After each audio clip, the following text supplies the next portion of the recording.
भोले बाबा ने जिस समय देवताओं से कह दिया, क्योंकि जब तारकासुर नाम का एक दैत्य पैदा हो गया और वो देवताओं से स्वर्ग खाली करवा दिया, देवता इधर उधर भटकने लगे। देवताओं ने कहा कि ऐसे कब तक भटकेंगे।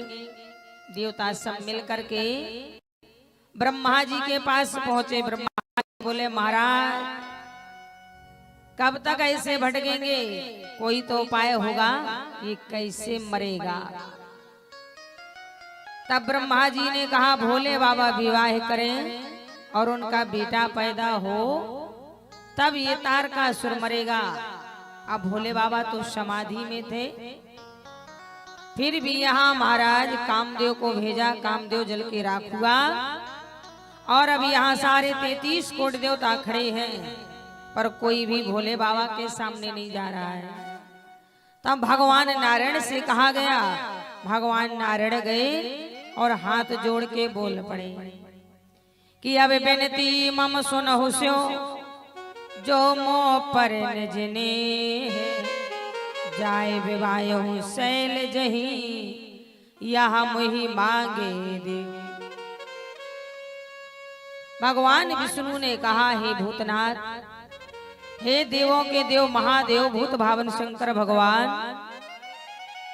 मैं आपसे प्रार्थना करता हूँ कि आप विवाह कर ले, क्योंकि इसमें संसार का कल्याण है। भोले बाबा तुरंत बोल पड़े, महाराज सिर धर आए सो करही तुम्हारा, परम धर्म यह नाथ हमारा। आज यहाँ सभी लोग सारे देवता तैयार होने लगे। बोले लगे संवारन सकल स्वर वाहन विविध विमान, होए सगुन मंगल सुबद करही अब चिरागा।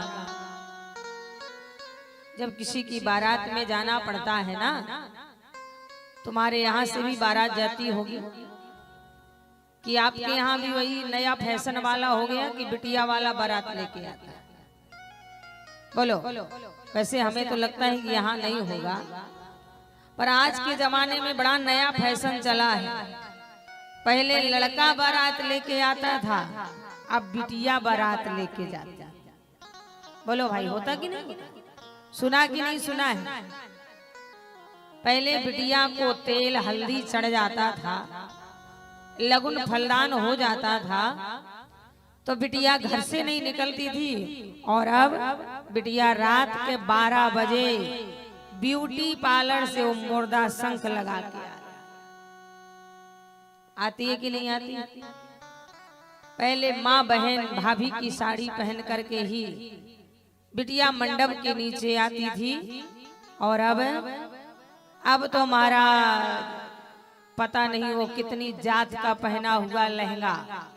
बोलो, चाहे उसमें खाज हो चाहे दाद हो, तब भी वो 1 घंटा के लिए 4-5 घंटा के लिए 5,000-10,000 में किराए से आता है, और उसे भी हम लोग इनको पहनाते हैं।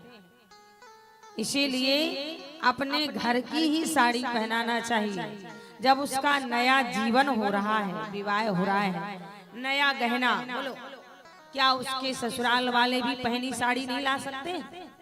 बताओ, ससुराल वाले भी तो पहनी साड़ी ला सकते हैं, और उससे कहेंगे कि नया साड़ी लेके आओ, नया गहना लेके आओ। और यहाँ ब्यूटी पार्लर से कितनी जातों का पहना हुआ लहंगा पहन के बिटिया और डुप्लीकेट नकली गहना जेवर पहन के और नकली रूप बना के जाती है। नकली पलकें, नकली मुंह में पता नहीं कौन कौन सा क्रीम लगा के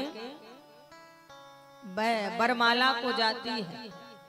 तभी तो महाराज उस समय बिटिया को पहचाना, कितनों काली कलूटी होए।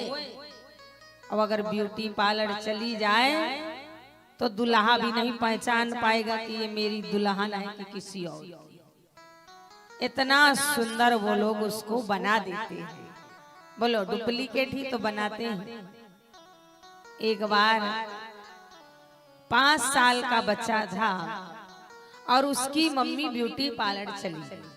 बच्चा अपना बाहर बैठे बिस्किट चबा रहा था, खा रहा था, कुरकुरे खा रहा था।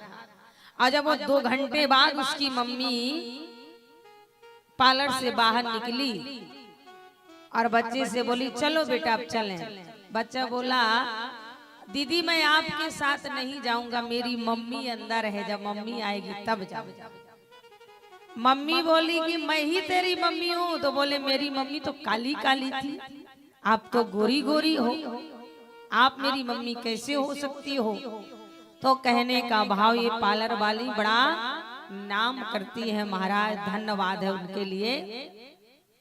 तो आज यहाँ ब्यूटी पार्लर तो नहीं चलता था भोले बाबा के जमाने में। भोले बाबा के जमाने में यहाँ बारात जानी थी माताओं, तो सारे बाराती तैयार हो रहे हैं। ब्रह्मा जी अपने हंस को तालाब में ले जाके खूब धोया, तो हंस तो वैसे ही गोरा था और गोरा हो गया।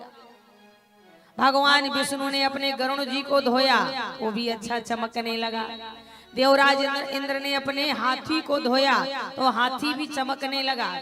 अब यमराज ने भैंसा को पकड़ा, यमराज ने पकड़ा भैंसा को, तालाब में जाके खड़ा किया, इतना शैम्पू लगाया, इतना रगड़ा, इतना धोया, तालाब सफेद हो गया शैम्पू से, पर भैंसा काला का काला रहा, गोरा नहीं हुआ।